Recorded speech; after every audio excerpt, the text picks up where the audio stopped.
Well, last week was a lot of fun, wasn't it? Hey, it's Romania Black, and oh my god! Oh, last week I was fangirling so hard. I was like, yes, give me all the Kogami, give me all the Ginoza, give me Kamiya playing a beautiful long-haired general, give me all the action, give me all the Akane being badass. I really liked the Psycho-Pass movie. Top notch. Lots of fangirling. I had a lot of fun with it. It was great. But now we're moving on to the next journey. So luckily my moderators, they have organized a list of things for me to react to. In order. And so after I got done with the movie, I clicked on the next thing, and it is Sinners in the System. There's 3 little mini movies. This one's an hour long, so it's not quite the 2-hour fangirl fest that last week was, which last week that was a big old movie, right? But it went by like that. It was done. I was like, oh, it went by so fast.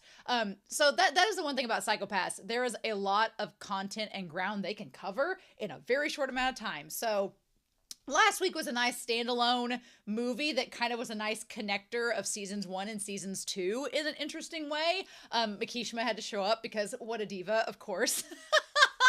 But I'm very curious to know, like, what are we going to do for the other movies? Like, for these Sinners in the System, what are we going to do for them? Are they going to be prequels? Are they going to be sequels? Are they going to be, like, midquels? Where are they going to fall in the timeline? So I'm excited about that. The only comment I have so far is from Sunspots.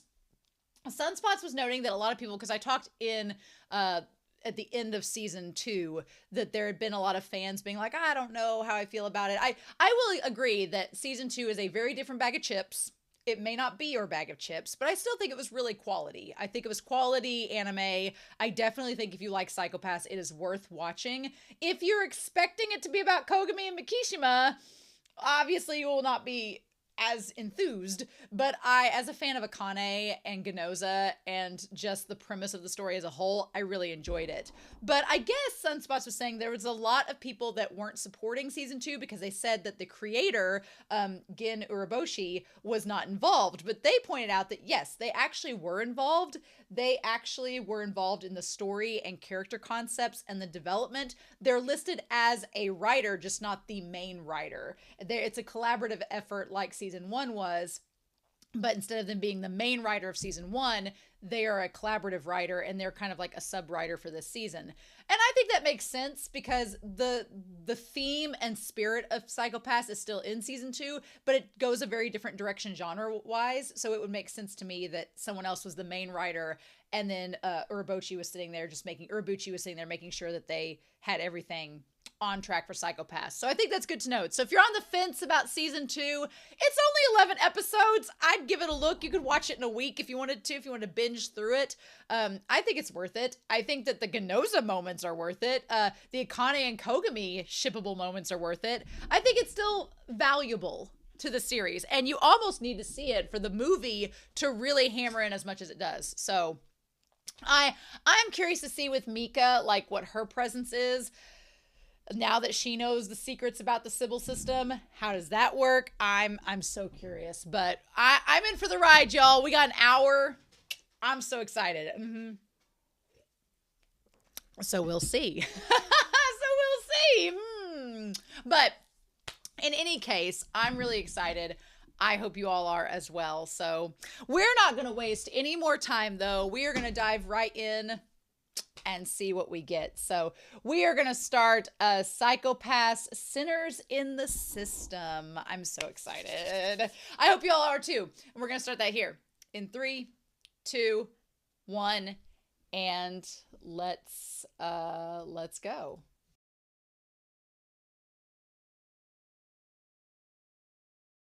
Hey, heyo. Man, I'm kind of digging, I don't know, the movie Psycho-Pass in movie format I think works really well. I really like it in movie format. I feel like, I not to say that the seasons aren't bad, they're really good, but the Psycho-Pass movie went by like that. It was so quick and really well done. And I honestly liked this kind of like mini movie format. You got like a self-contained story all at once. Like, I could see this being spread out between like 2.5 episodes and maybe put in some filler to make it 3 episodes and like a mini arc. But no, just get it as one film. That's fine. I think that's perfectly fine. I really like that. I think it works great.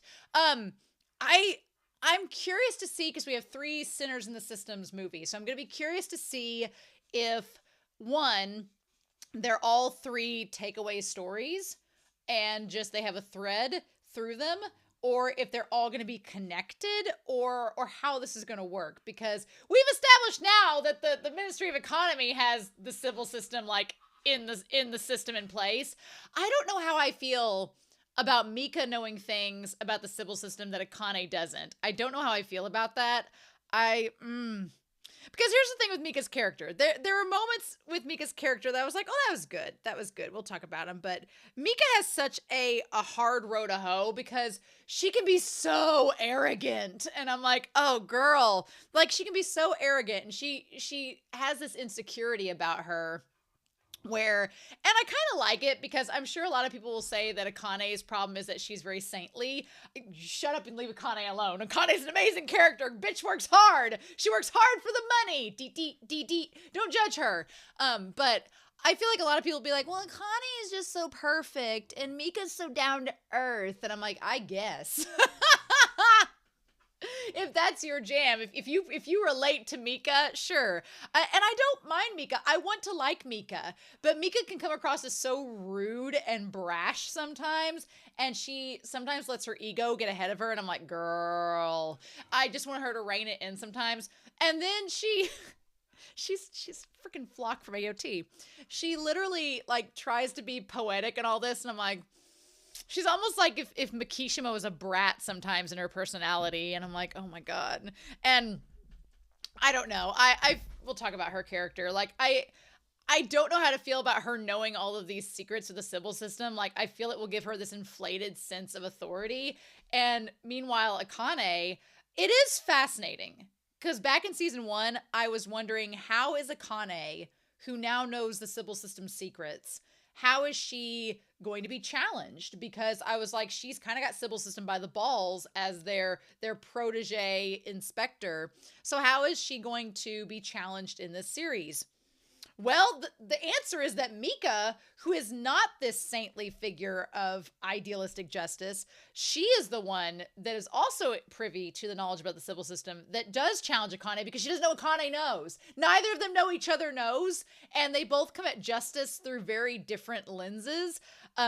Mika's justice is very black and white, like hardcore, like you do good or you do bad, and if you do bad, you die. And Akane's like, how do we define bad? Like, Akane is coming at it from a very philosophical angle of how do we address bad versus good? And Mika's like, I didn't take Philosophy 121. This is just what it is. So it's like, I feel like Mika and Akane come at things from 2 different political angles, and you relate to one or the other more.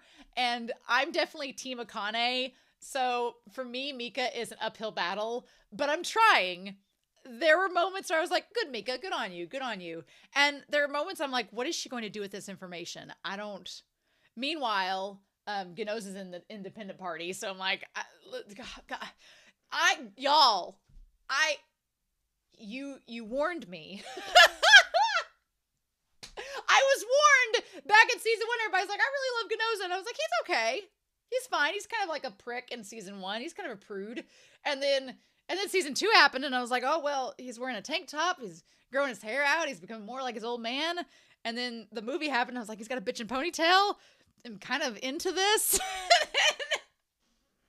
And this first movie happened, and I was like, I don't, have any attraction to physical people at all. And this fictional character I'm horny on main for, I'm like, ha ha ha, Ginoza, come on, let's go. Why is he so attractive? This is not going to be just an analysis of Ginoza. I could make a PowerPoint, but we're not going to do that. So, okay. So we should talk about this. It's February of 2017. So it's been since the movie, the events of the movie. I like that the movie is brought up in this. I like that. I like when stuff like this gets continuity and it connects and it makes the watching experience worthwhile, because you're like, oh, you did need to watch the movie for the little tie-ins to really fully get the appreciation out of it. So yeah, I think it's important that we have up here, we have Ginoza just being so badass. I like Konosuka gets a lot of work in these movies so far. Konosuka gets put on the trail. I like that. So they basically get sent out. I do like the idea. We'll talk about Mika. And I want to put Akane up here. I feel like Akane anymore is doing a lot of home base research, because let's be real. Akane is our girl that graduated valedictorian of her class. She's super smart. She's very intuitive. She's our detective solver. She's freaking Agatha Christie. Give her the mystery. She's going to solve it. She's basically like Velma. Mika is Fred.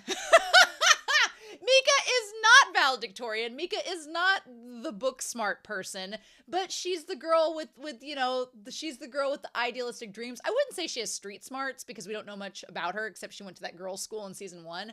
So I don't know about street smarts, but she definitely has like this kind of scrappy go get 'em attitude. So she's more like frontline action is kind of more Mika's stance. And I like that we have both. I like we have the research side of it. We have the action side of it. I like that we touch base on both ends. I think that that's also really important.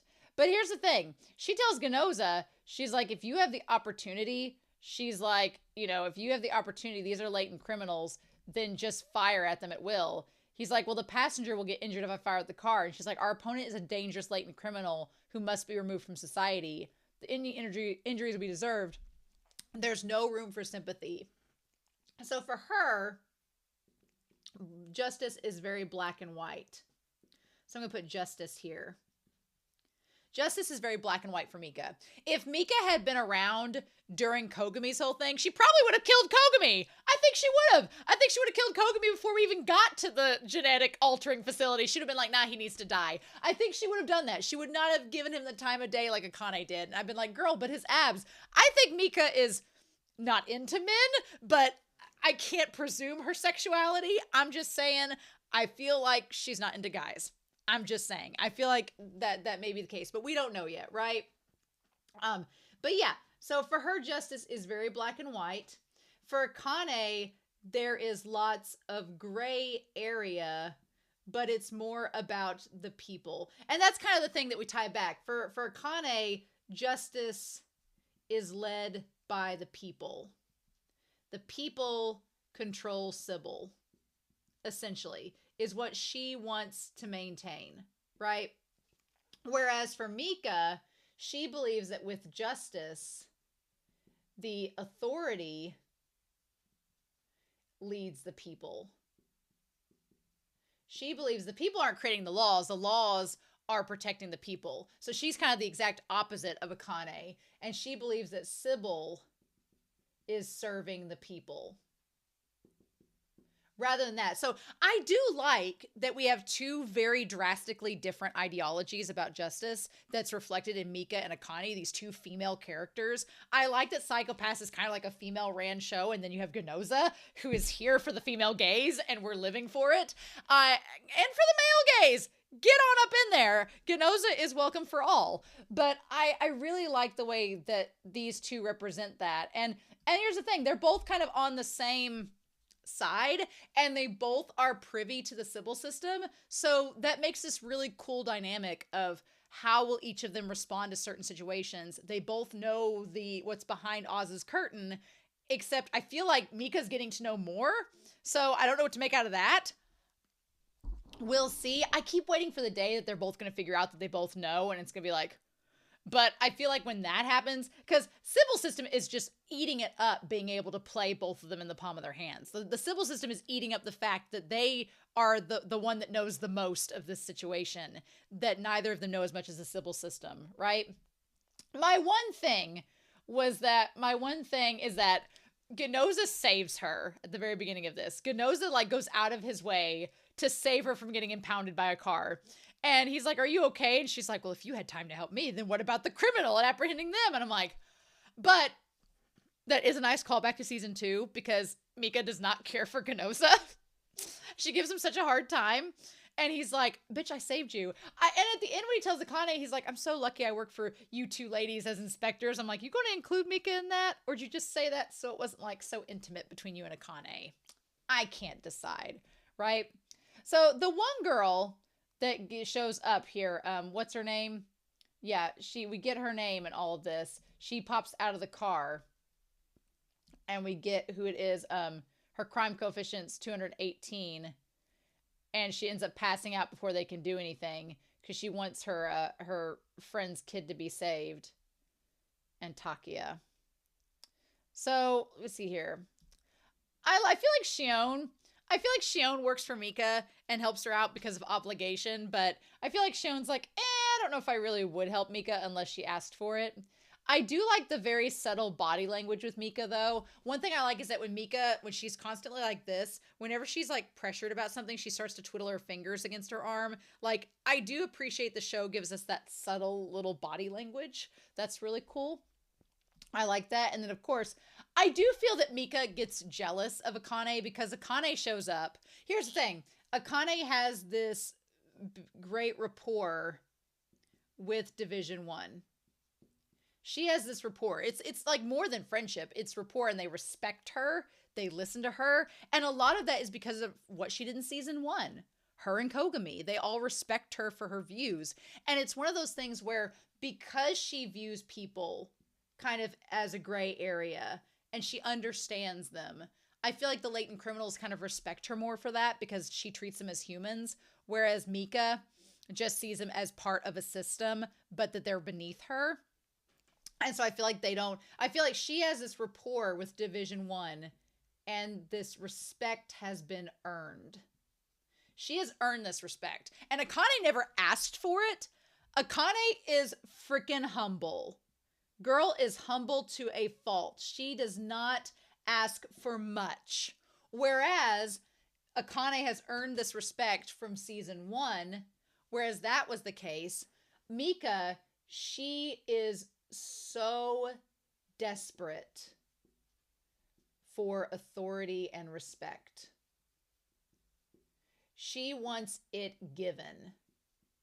She wants it given to her. And she's not very humble. I mean, I'll give her this credit. She didn't brag about the end mission because it wasn't, a full-on success. They did lose probably an $80,000 helicopter. So whatever. But she wants people to give her respect and give her authority. And one of the things throughout this entire mini movie is that she keeps demanding people's respect. She's like, "Well, I'm in charge of this mission. I'm the one you should be making respect." And it's one of those things like if you have to ask for it, you don't deserve it. So I don't think Mika understands the full scope of what went down in season 1. So she doesn't realize how Akane has earned that respect. And she wants the same thing Akane has, but she doesn't realize that it's like you can't recreate those moments that earned Akane that respect from the enforcers. You just can't. And I feel for Mika because she doesn't know the full story and she's trying to earn this and try to be respected. I get that. I appreciate that for her. And I want that for her. But the way she goes about it sometimes, I'm like, you just, God, you don't know the full story, girl. If only you knew. So the one girl is a licensed psychological counselor under the Ministry of Welfare. And I like that she says, I also found out she's been working in an isolation facility in Aomori for latent criminals. So we find out that our main girl here, her name starts with an I. She is a counselor for the Ministry of Welfare. And that she'd been working in this isolation facility. I kind of feel bad for her because she's been drugged so much that by the time we interact with her, the counselor in this movie, she's been drugged so much it's like severely damaged her brain and she can't properly communicate. Like, that sucks. That's so awful. It's like, man, damn, that's so cruel that she's like, and her hue turned red because of a drug overdose. And they talked back in season 1 about how a lot of people abstain from alcohol or recreational drugs because they can affect their psychopaths and their hue. So I liked going back to that. I liked all the references to season 1 and season 2 throughout this. So Izumi. Yeah, Izumi. Izumi was here. And then her friend's kid was the boy Yamada, right? Or no, he had a different name. We'll get it here in a minute, but yeah, it was her kid. Which, you know what? The idea of, you know, a kid being born in an isolation facility by somebody with a, you know, crime coefficient, it happens in prison. There are prison babies. So I'm, you know, kind of surprised, not surprised that we're getting that storyline here. But yeah, Kasai is just literally playing both of them, right? So I like the idea that we get a little bit on the outside of the civil system here. They're they're at this amazing correctional facility managed by the facility, put it on here, was managed by the Ministry of Economy and Public Affairs. They all but say in this episode that the civil system is basically running the country, and it is a lot bigger capacities than just the safety bureau. They kind of hint at it in this, and it's like, that there's different levels of it. And like the office that regulates that region has a higher authority than any other organization, including ours. So I'm like, are we going to get to learn more about that organization, the office that regulates? So there's clearly like a higher up that is at work, and we don't know what that higher up is yet, but I'm like, can we get more about that? Can we learn, please, civil system? Can you tell us? But allow us to make a security check. Yeah. So I like that, of course, you know, Akane, she's like, I want to investigate this, you know, because I have an obligation. And then Mika's like, well, let me go to the front lines. Let this be my case. And I like that Akane's like, sure. I get the feeling what I like is that Akane's like, sure, you want to go to the front lines? You want to get your hands dirty? Go right ahead. I'm going to stay here with Hinakawa and Sugo. We're going to chill out. You guys get to have your little mission together. Go on. And I kind of like that. It's neat to have Mika go and do her own thing. She gets some of the spotlight. I like that Ginoza gets to be badass. Kunazuka does too. Split the gang up. It seems fine. And so I like it. She's like, I thought you were the kind of person that likes to move at their own. And she's like, well, the higher-ups are keeping an eye on me, so that can make things difficult. And I like that, you know, because of the movie, Akane's like, the higher-ups are watching me, so it only makes sense to let you go handle it. And she doesn't know that Mika's working with the civil system, so it all happens to work out, right? And then we see this one guy who comes in. You know what? Him showing up and walking past him and not saying anything, it seemed like such a, you should pay attention to this person in the moment.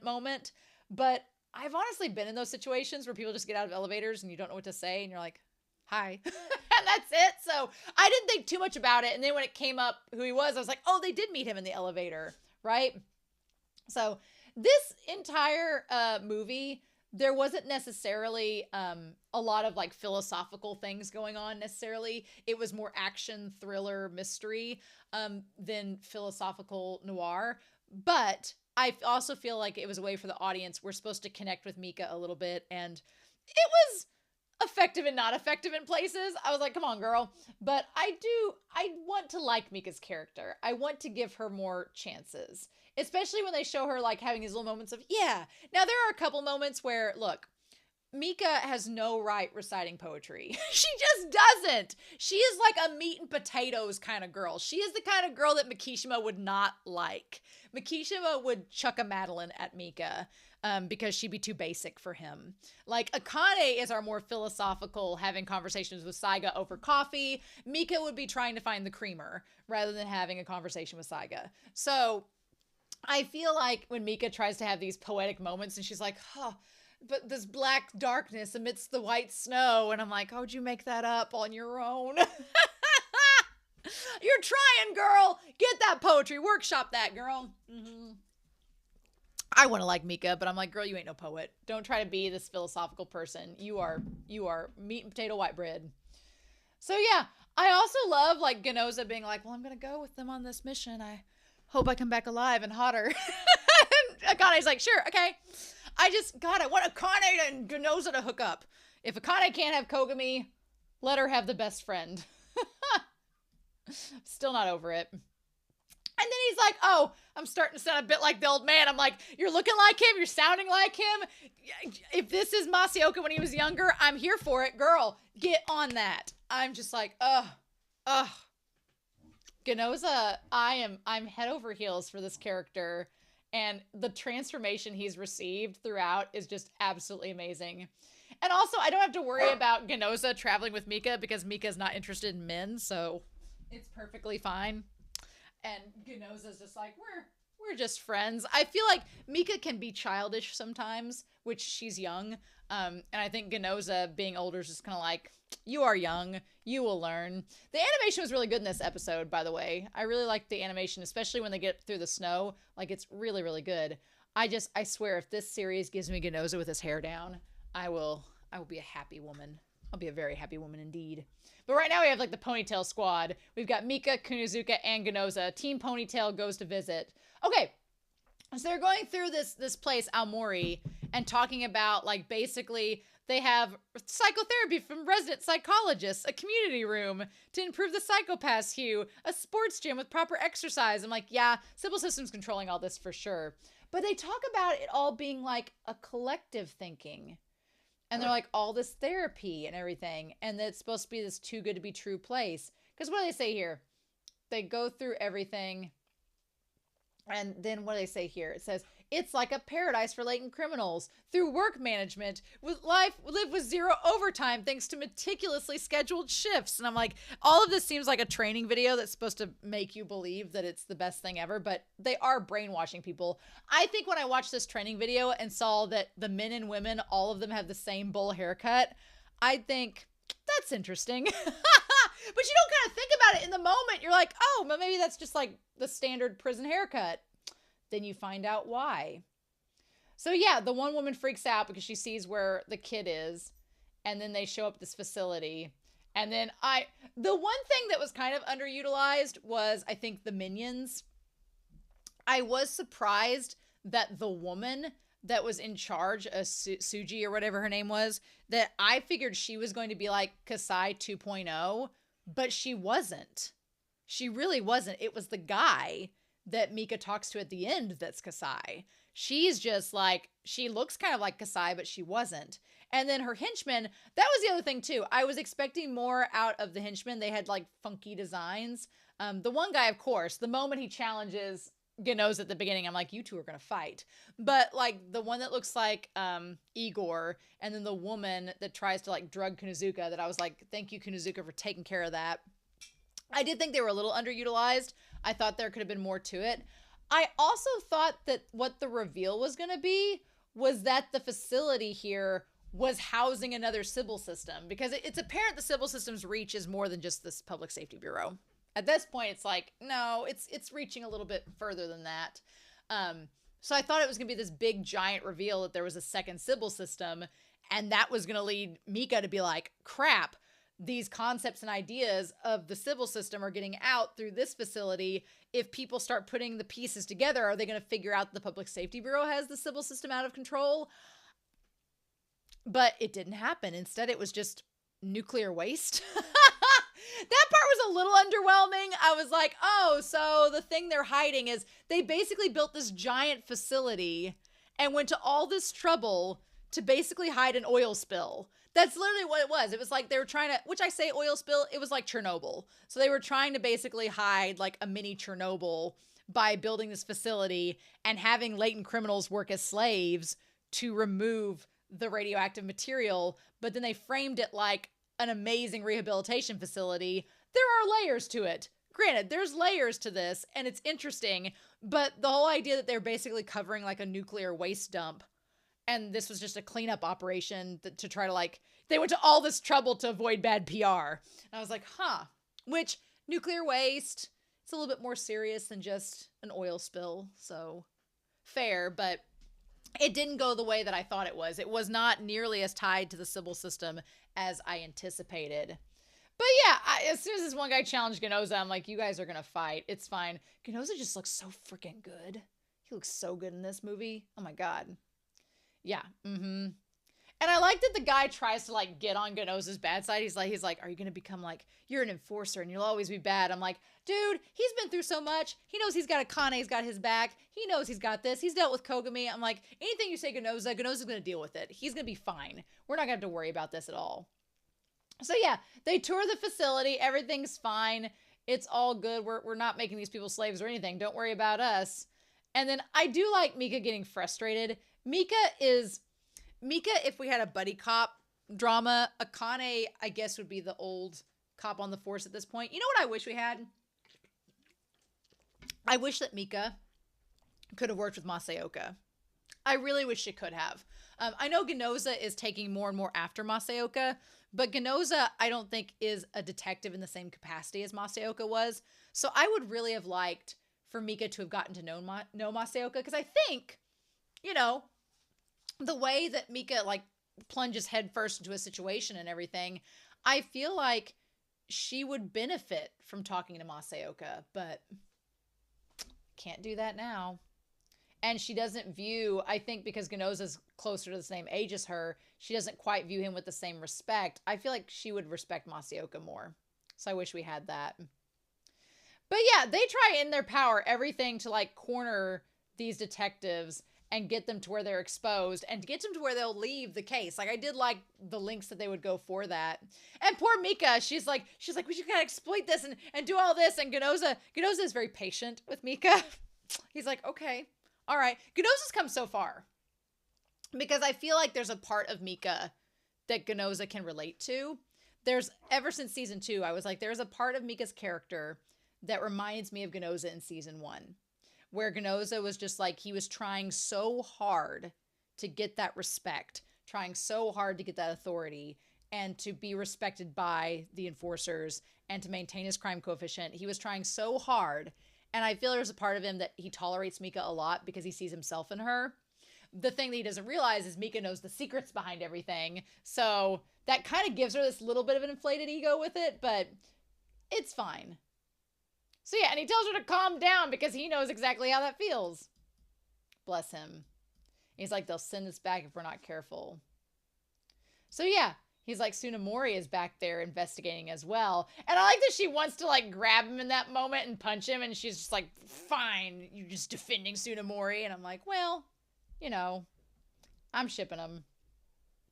So then they have information about Takeda and the owner of the vehicle that Yasuka was driving.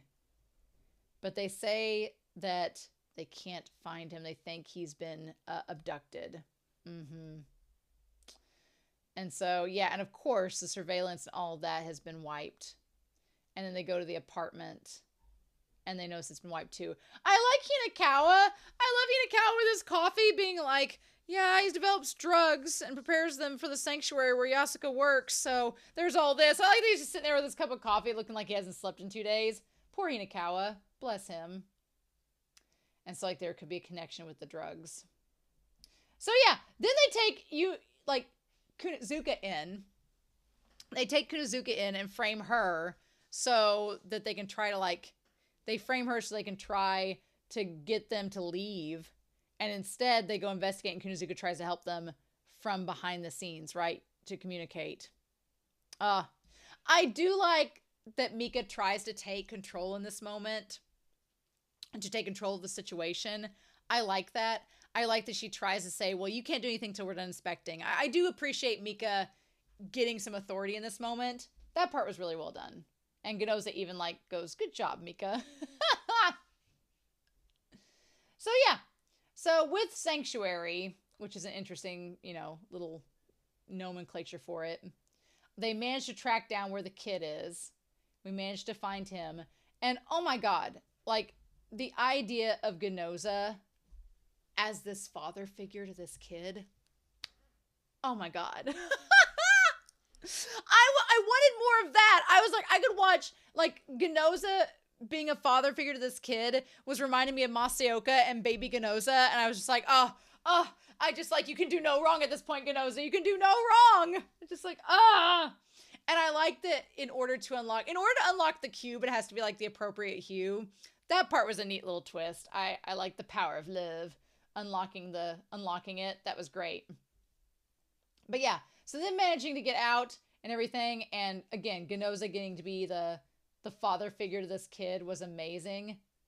I was so mad when that guy grabbed Kunozuka by the ponytail and they injected her with that sedation drug. I was like, leave Kunozuka alone. I just want her, when she gets back, to just be cuddled and loved by Shion. Girl deserves it. Kunozuka did not deserve to be hurt in this. I'm glad she got to headbutt that woman, and knock her out. I'm like, good for you, Kunozuka. Good job. So yeah, I like when Akane reports everything going on and Kasai's just like, I don't care.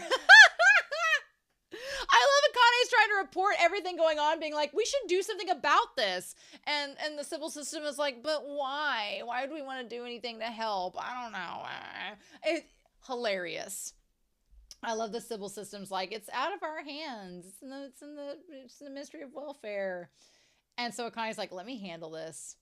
And then I do feel for Mika. She was trying to help this woman out and everything kind of goes awry. But, you know, what can Mika do? She's trying to assist to get it to where they can, like, you know, help uncover whatever's going on. Now, when she grabbed Izumi's face and was like, you know, you came here to protect that child. You got to get your head in the game. When she was doing that, I don't know. In that moment, the animation, I was like, is she going to kiss her? I was like, is that about to happen?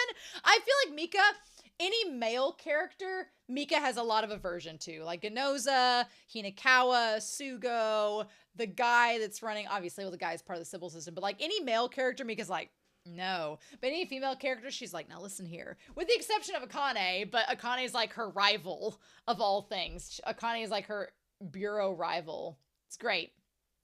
I do like there's a few moments where Mika is genuinely like very sweet and it works really good. But this whole scene with Ginoza and giving the kid the chocolate, the cholo bar, the choco bar, or whatever, like that part was so good.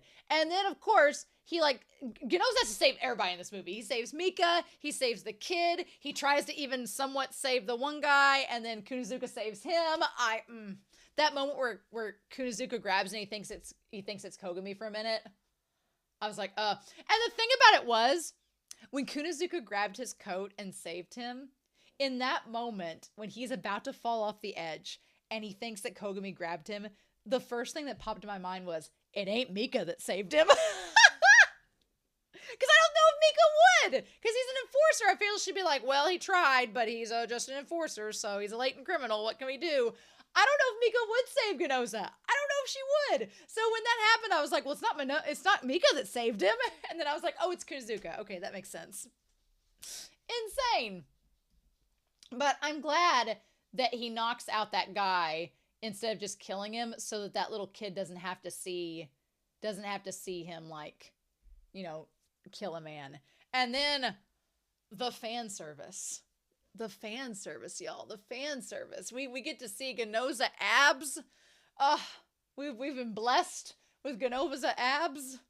The workouts have worked. The glow up that Ginoza has had in the course of this series, I don't think I've seen a character have a bigger glow up than him. A more consistent, natural glow up than Ginoza. Where's the lie?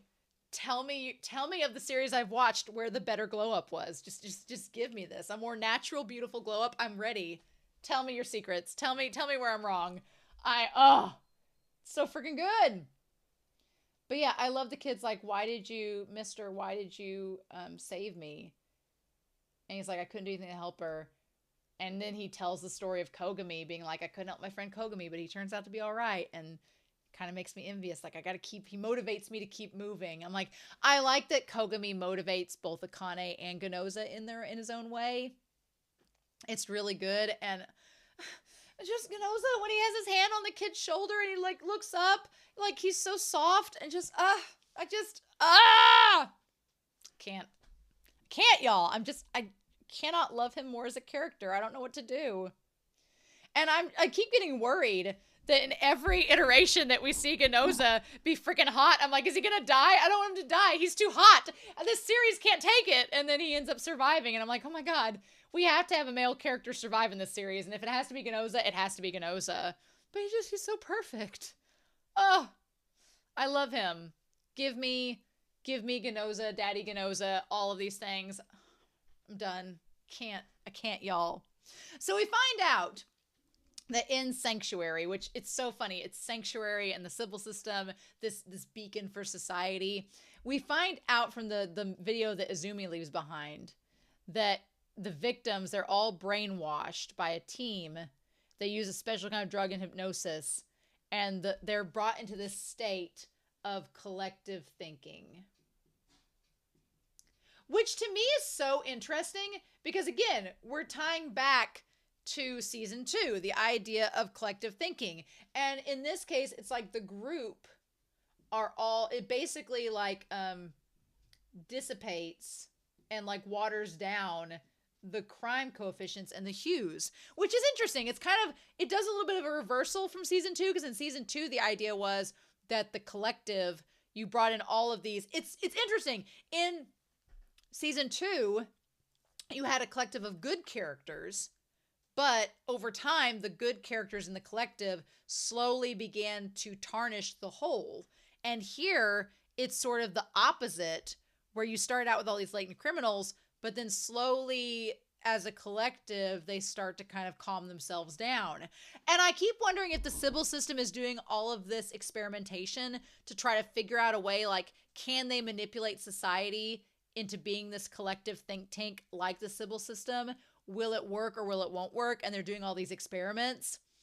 That's what it seems like, because this very much seemed like a prototype from season 2 of the collective thinking. Yeah. And so they're all manipulated as a group to do it, whatever they want. And that they're taking advantage and killing those that know the secrets of the sanctuary, which is exactly like killing the people that know the secrets of the Sybil system. The thing about this is that Mika doesn't know. I will give Mika this as well. Mika has no clue that Kagari has died learning the secrets of the Sybil system. She has no clue about that. She does not know that an enforcer was killed because they knew secrets. As far as she knows, she's the only one that knows the secrets of the Sybil system, but the Sybil system isn't ready to tell society, so they've entrusted this secret to Mika, and Mika goes along with it because it's entrusting with this respect, you know? Which is just crazy to me. Just crazy. So yeah.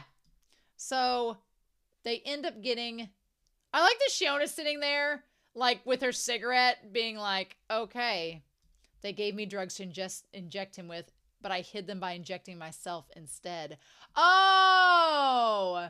So she's like, my best friend's child is now in danger. I missed this part where she said they gave me drugs to inject him with, but I hid them by injecting myself instead. And now her accomplices haven't noticed anything yet, but I'm at my limit.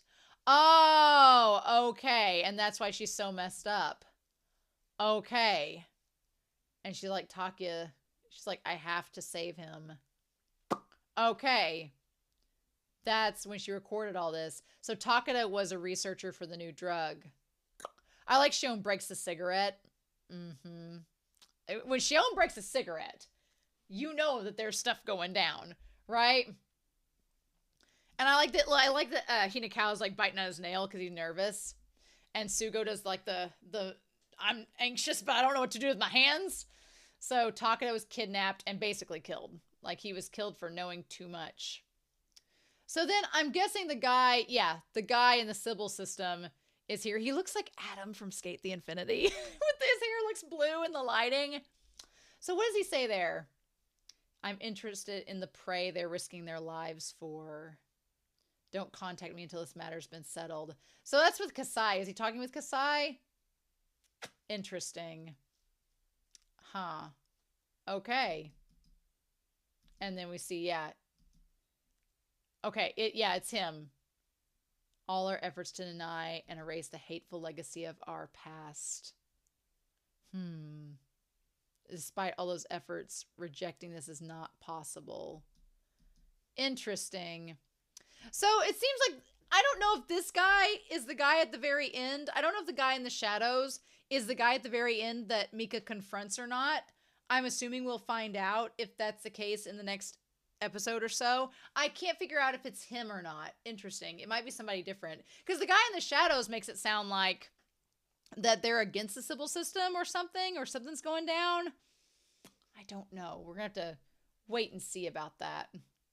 But yeah, So then Mika, we can't withdraw now. It would be a dishonor to the ace of the criminal investigation department. You know what Mika reminds me of? Robin. Yeah. Mika reminds me of Robin. Like in Batman, you have Batman, you have Robin. Akane is Batman. Akane's got the Batcave. She's got all of this. Ginoza's hot Alfred. And she's like in charge of these investigations, right? And Kogami was Catwoman, only Dogman because opposites. And so then Mika's Robin. Mika wants the respect of Akane. Mika wants to work her way up, just like Robin does with Batman. That's exactly what this is like. It's like Batman and Robin, and Mika wants to be the Batman, right? Mm-hmm. That's what this is. But I love that she's the ace, and Ginoza's just like, okay, sure. You tell yourself that, Mika.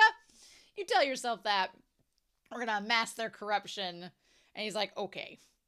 So yeah, she managed to go down. It felt very much like a Doctor Who episode with the hazmat suits they were wearing. It felt like we were going in the library or we're going to go investigate Mars, one of the two. And then, yeah, she's like, I'm taking control of this, the Suji woman. And he's like, yeah, it'd be better if you just sit back and wait for me to return. It almost seemed like the one guy, Rodian or whatever, was trying to like save her or keep her from getting killed. It also seemed like with all the scars on his face, I kept waiting for him to be like Kamui 2.0 and for him to be a conglomeration of people hacked up and put together. Whether he was or not, we'll never know. But I kept expecting that. But yeah, she's like, I'm the supervisor. And she like goes full on Karen and goes after them. And he's like, fine. It seemed like he liked her. I feel like he liked her and they got in the robo suit. It's a shame. It's a shame they both died. So yeah, can we talk about the woman with the injectables and like the Bond villain zip up suit? Like she had the Bond villain zip up and was gonna like inject these chemicals into Kunizuka, and Kunizuka's like, son of a bitch. And she even like gets like down on Kunizuka and like gets her smothered with her boobs. And Kunizuka's like, look, I'm into blondes and you are not covering it, honey. And yeah, Kunizuka's like, ew, you're not my type.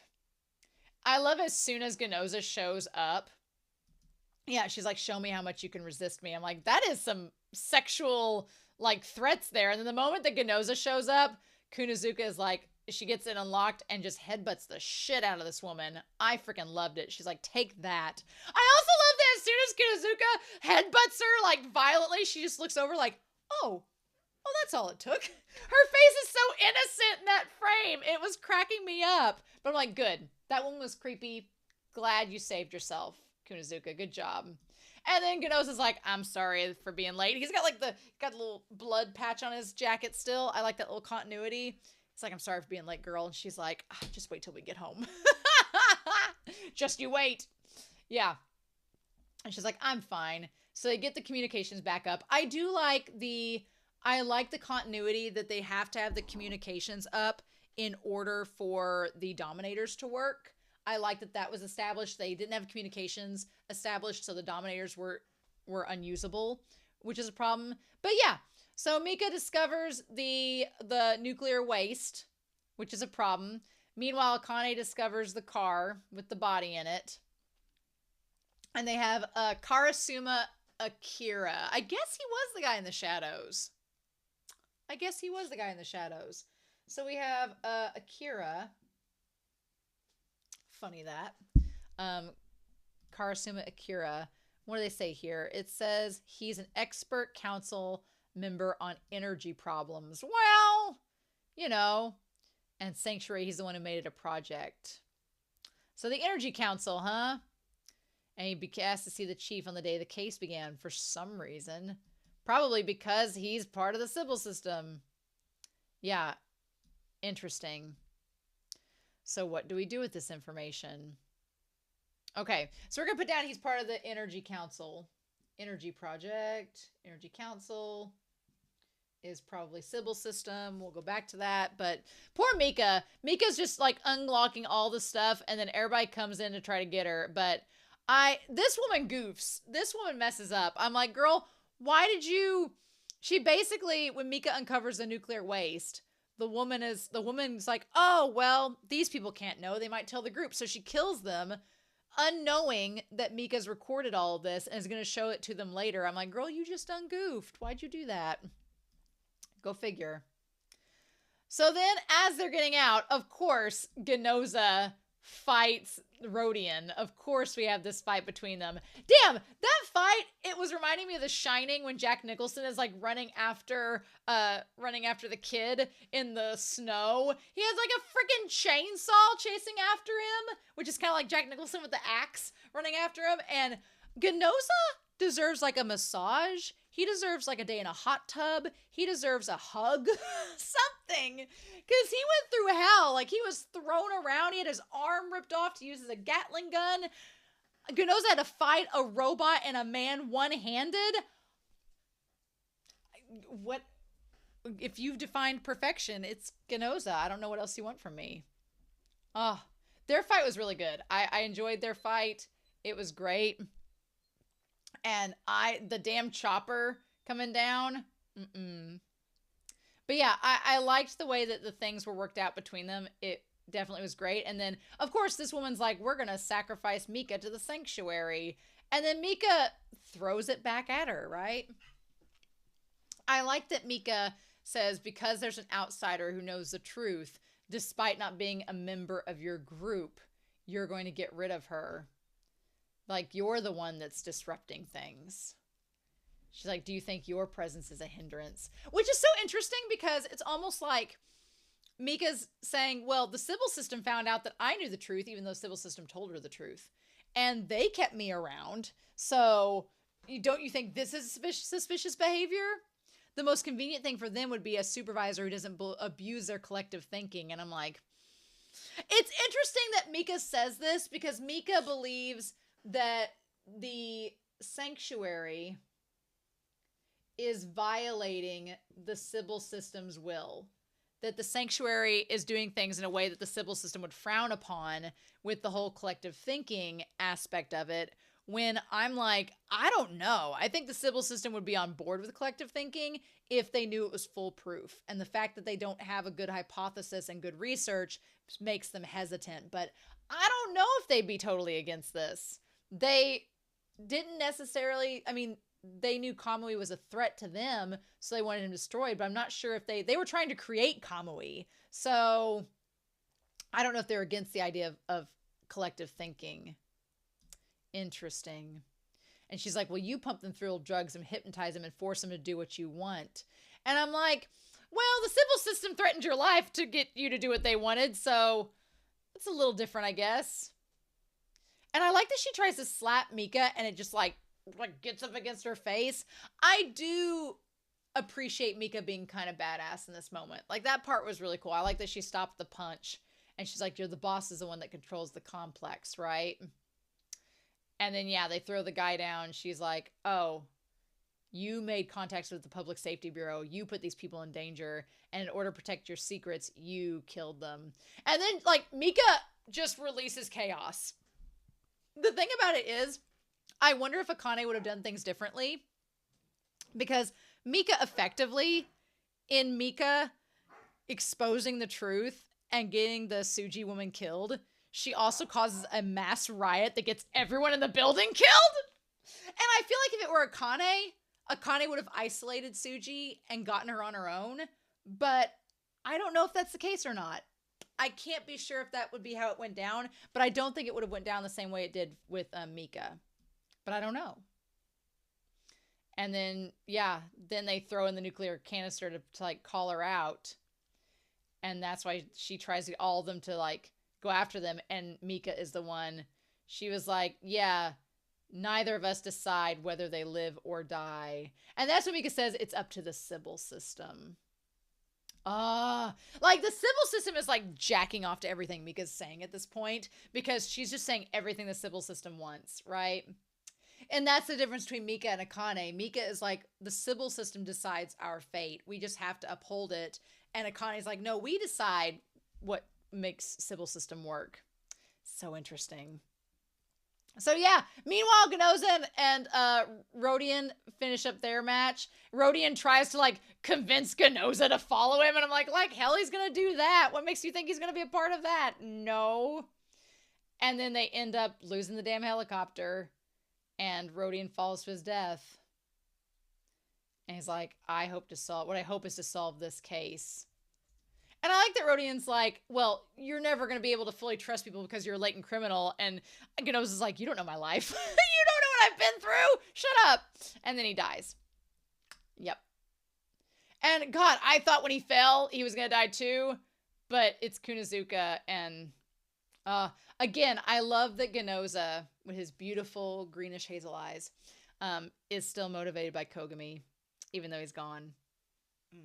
The influence. So yeah, they managed to make it out as the people are just like killing each other. The one woman ends up like falling on all the drugs and dying, like you do. And then as they get out, then she's like, I like Mika's like, the helicopter's gone. And Akane's gonna be like, we gave you an $80,000 chopper and you lost it, Mika. What? And then Mika and them getting out with the help of Akane and the others. I do like that Akane gives Mika, she's like, I caused you a lot of trouble with this case, Mika. I gave it to you. I knew it was going to be hard. I'm sorry. And Mika does the dramatic handover. She's like, I don't mind at all, senpai. She's like, but right now there are people who still haven't been punished. And Akane's like, oh my God. And then she goes, the real culprits who hid the black truth underneath this pure white snow. I was like, if I was Akane, I'd be like, just fling some Madeleines at her. I understand and appreciate Mika at her base level for being a meat and potatoes girl. But when she tries to be all poetic, I'm like, girl, stick to what you're good at. Don't quit your day job.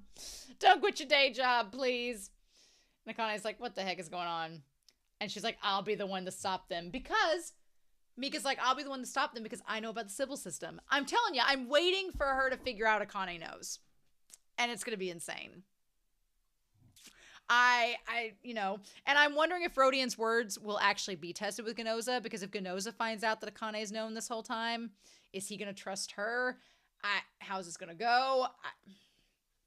I don't know. Eventually, I keep thinking the cat's going to get out of the bag eventually. So yeah, then Mika confronts, like, I thought the investigation was closed. And then, yep, it's him, Karasuma. So Akira, he is also part of the Sybil system. That is terrifying, that the Sybil system has members that are within other departments. That's problematic. And I'm like, ooh, we're getting some dangerous territory here.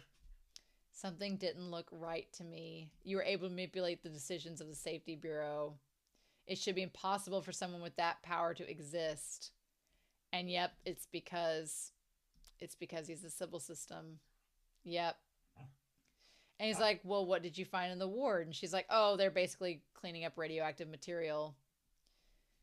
And then she's like, were you willing to kill people to, keep this from getting exposed? And he's like, yes. He's like, you'll find, like, and they bring up the whole idea of foreign countries coming in and like an emergency happening, like kind of what we've seen with the movie. So he's like, we've got to be able to have a contingency plan in place. And he's like, would you bring to, I like that he questions, are you going to reveal the secrets of the Sybil system that puts our society in danger because of the things you discovered? And she's like, I can understand that someone must take care of the dirty work for the sake of society. And he's like, oh, good, that makes things easier for us.